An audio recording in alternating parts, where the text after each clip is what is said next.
Deus deixou a fome e a seca para que eu fosse presidente e resolvesse isso. O que você acharia se alguém dissesse isso? Olha só. Era uma obra que muita gente não acreditava que a gente pudesse fazer, porque fazia 179 anos. Eu não estou falando de 10 anos, estou falando de 179 anos que se prometia água para essa região. E eu, graças a Deus, descobri uma coisa.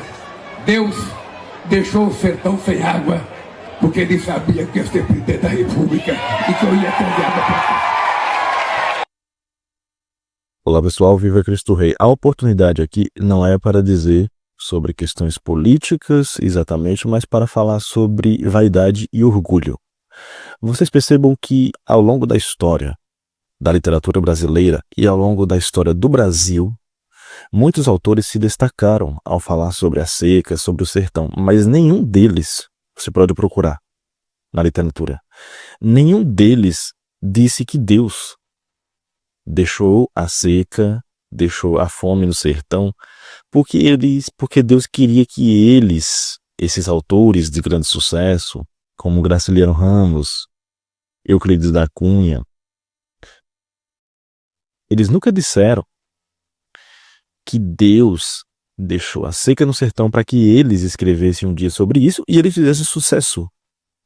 E olha que esses autores são renomados, são lidos até hoje, escreveram belíssimas histórias, mas nenhum deles falou dessa forma a respeito do sertão e a respeito também da relação que eles tinham com Deus. Personagem falso para os outros e não se dar conta que ela está sendo falsa. Vamos dizer com bastante clareza que essa pessoa ainda está nos primeiros estágios da vida espiritual. No fundo, a conversão nem aconteceu ainda. Por quê? Porque a conversão acontece quando realmente a pessoa de coração quer fazer algo para Deus e quer realmente mudar de vida, né? O sujeito que não é casto, mas faz de conta que é casto para todo mundo admirar. O sujeito que nunca reza, mas faz um simulacro, né, de que é um grande orante, etc. e tal.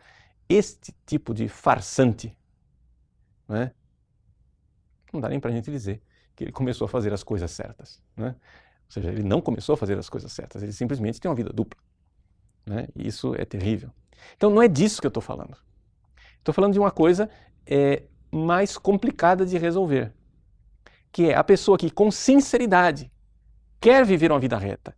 Ele não quer ser uma farsa, ele não quer ser um personagem, mas vê que ele não consegue sair disso.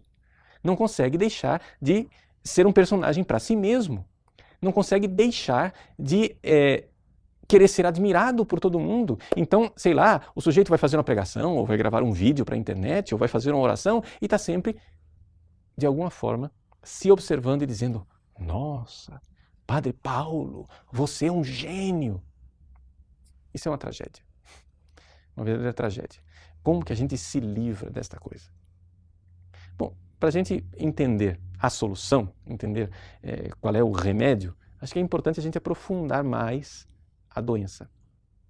E a doença está no seguinte: a doença está no fato de que você não se sente amado ou não se sabe amado no seu ser. É como se aquilo que você é fosse negativo. Mas você só se sente amado pelo seu fazer. Aqui você é positivo, aqui você é negativo. Isso daqui é uma realidade espiritual bastante comum. Por quê? Porque existe uma baixa autoestima, uma falta de amor próprio, amor por si mesmo, e um amor baseado na verdade de Deus. Então, é aquilo que nós já tratamos em um dos nossos programas aqui. O sujeito não se sente amado, então ele começa a fazer para ver se finalmente irão amá-lo. Ou seja, o amor dele vem por primeiro, e aí ele vai fazendo e espera então ser amado, que esse fazer redima o vazio do seu ser. Veja que existe aí uma baixa autoestima. A pessoa não se ama naquilo que ela é, mas só consegue ser amada por aquilo que ela faz. Então ela reza, então, nossa, agora Deus me ama, porque eu rezei 52 terços. Ela não se ama pelo que ela é. Então ela vai e ajuda os pobres, depois que ela vai e ajuda os pobres, nossa, agora sim, né? Eu sou uma pessoa amada porque eu ajudei os pobres. Aqui que está a dificuldade, ou seja, está faltando alguma coisa no ser. Porque o fazer é sempre segundo, é sempre uma segunda realidade.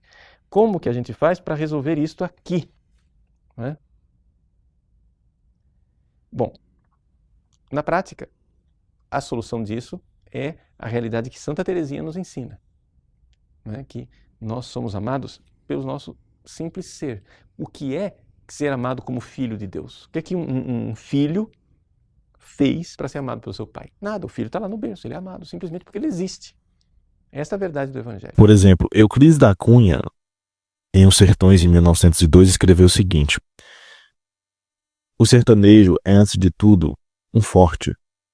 E esse livro, né, ele retrata a Guerra de Canudos, de 1896 a 1897, e analisa o sertão sobre 3 aspectos: a terra, o homem e a luta. E é também uma obra clássica fundadora da ideia do sertão como espaço simbólico. Tem ali a questão da ciência, do jornalismo, da literatura, mostra um contraste, né, entre o Brasil civilizado e o interior atrasado, segundo a visão da época. Outra grande obra também que a gente podia destacar é Graciliano Ramos, Vida Seca, de 1938. É uma narrativa da seca e crua da vida de uma família sertaneja que luta contra a seca e a miséria. Os personagens são quase desumanizados pela fome e pela luta pela sobrevivência. Tem ali a Cadela Baleia, que é um dos personagens mais marcantes da literatura brasileira. Faz uma crítica social à pobreza, ao abandono das populações lá do interior, né? E aí nós temos também João Guimarães Rosa, Grande Sertão Veredas, 1956.